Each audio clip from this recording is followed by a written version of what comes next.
Gandang araw mga kaibigan.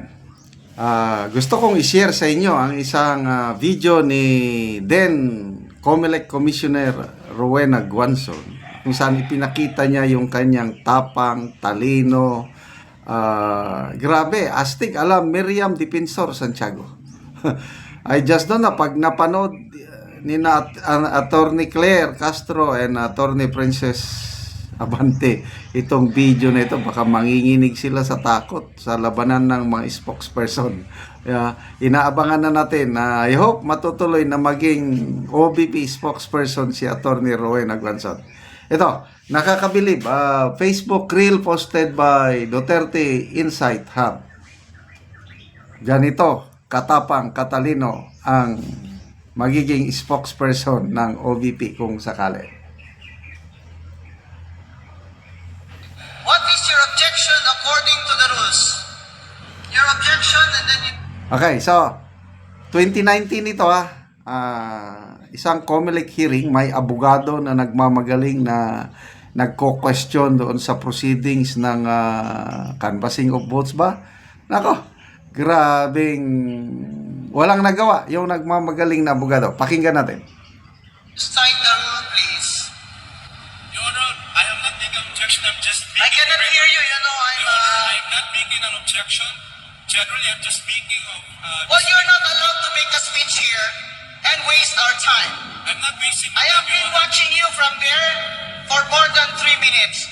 State your objection to this canvassing and the rules so that the chair can rule on your objection. Your Honor, I'm representing a party's representative. And my clients, Your Honor, have... What is your objection, counsel? For the third time. Otherwise, I will move to cite you in contempt Wow!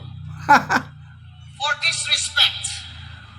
Your Grabe. Honor, with due respect, I am not... What is your objection, counsel? In fact, And Your cite Honor- the rule. In fact, Your I Honor... cannot hear him. You know, you fix his microphone. Your Honor, in fact, I asked for the indulgence of this court and of this commission. I asked that I be given time. And I stated my motion, Your Honor, within the time... I am given to- now given the chair, by the chair, the opportunity to ask you questions. Your job now is to answer my questions. What is your objection, please, and cite the rule? What is your objection to this stage of canvassing?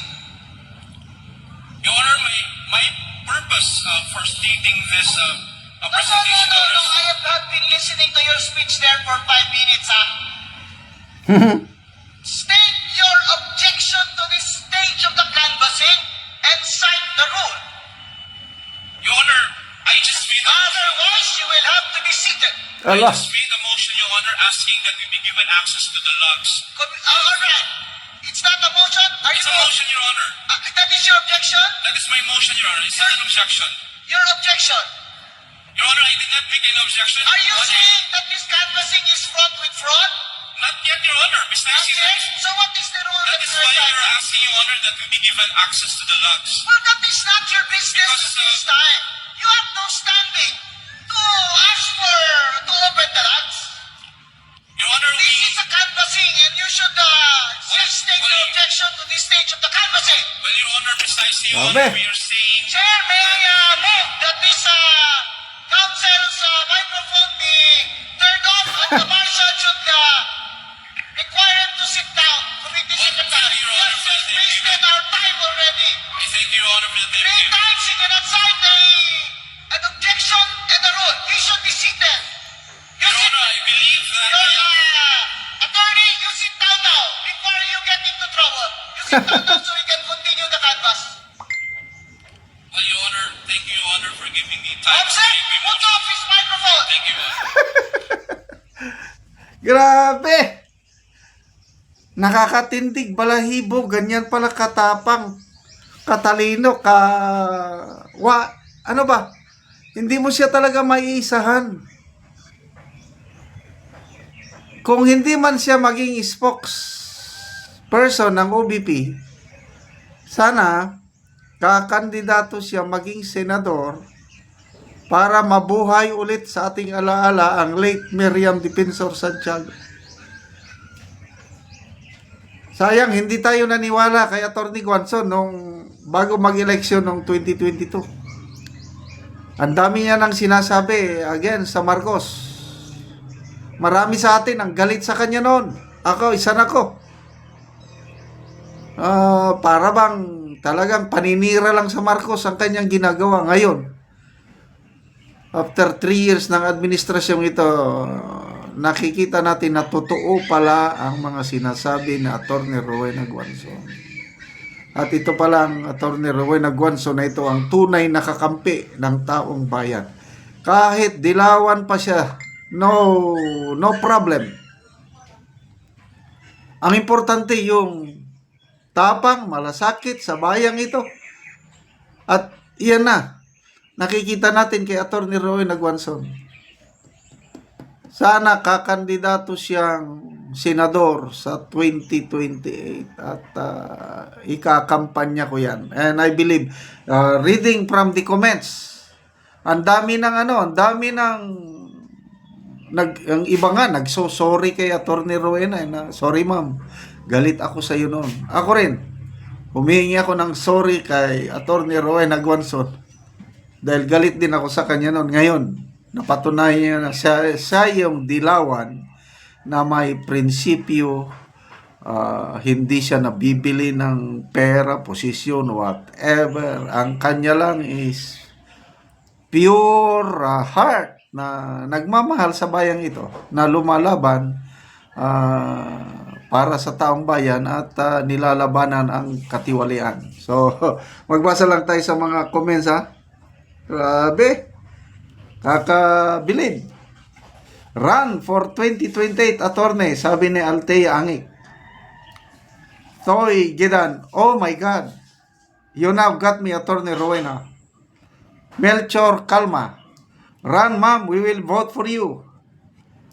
Fair Medib, love this lady. Really appreciate her. Clint Cyrus Johnson, see you 2028 for Senator version of Miriam Santiago. So may pag-asa ba mga kaibigan? Pag mga ganitong attorney Vic Rodriguez, sino pang mga ibang attorney dyan na matitino, may pag-asa pa ang ating bayan with BP Sara as President sa 2028. Kunting tiis na lang, 3 years na lang, malapit na yan. Okay, salamat mga kaibigan sa inyong pagsubaybay sa ating channel. Nakakatulong kayo ng malaki sa tribong Talandig ng Bukidnon. Ang sweldo natin sa channel na ito is pantulong natin sa tribo. Namimigay tayo ng mga libreng yero at pako para ma-repair ang mga sira-sirang bahay ng tribong Talandig.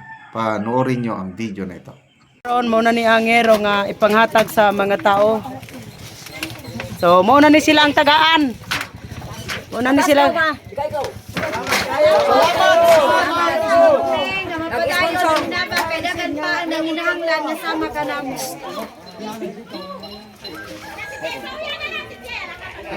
So, muna ni Angero nga. Dako namong pasalamat kay magkatop na mig bag-o. Dili na mituruan og ulam. Ang mga dalagang sa Makaano kayo sa nag-sponsor ani. Kay nakabalay na gid mi. Namong pasalamat sa Ginoo. Og sa nag-sponsor ani nga sen. Og sa nagdumala. Daghang salamat. Kayo. Salamat sa pagkatagong Sen. Salamat kayo. Sen, og sa Ginoo daghang salamat kay Salamat kayo Sen. Dili na ni ulanan kinanay bag-o. Salamat kayo. Salamat. Kayo. Salamat sa nag-sponsor ani. Salamat.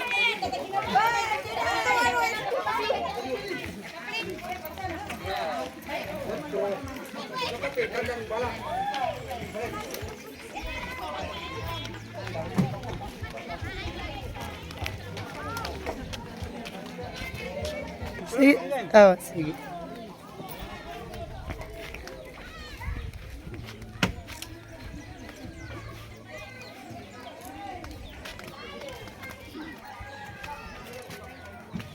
Salamat sa Ginoo kay nagka-top gyud big bag os nga Sen. Salamat na sa naghatag og sa